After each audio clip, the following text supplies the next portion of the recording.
का साथ देंगे आप सब।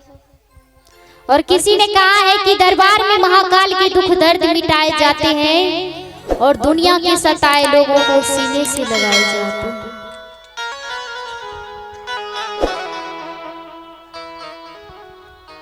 अपने कोशिश में दया कर देना,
और एक बार दोनों हाथों को उठाएंगे और अपने लिए गाएंगे। दोनों हाथों को उठाएंगे।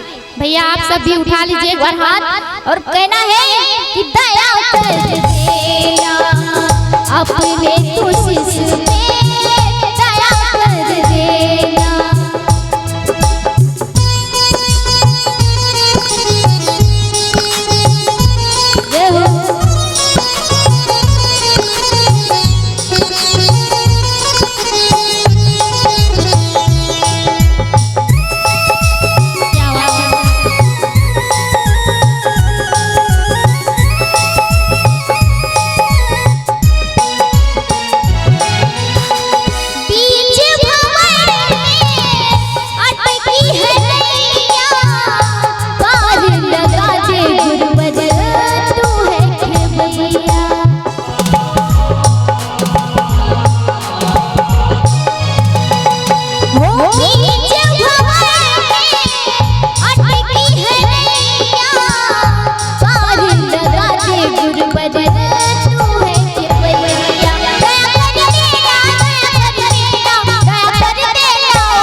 और किस पे दया हुआ है हमारे गुरुदेव की। एक बार उठाएंगे तो हाथ। दीदी आप सब बहुत अच्छे से करते हैं और ताली के साथ कहेंगे कि दया कर देना, अपने कोशिश पे दया कर देना।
बोले बाबा भोलेनाथ की।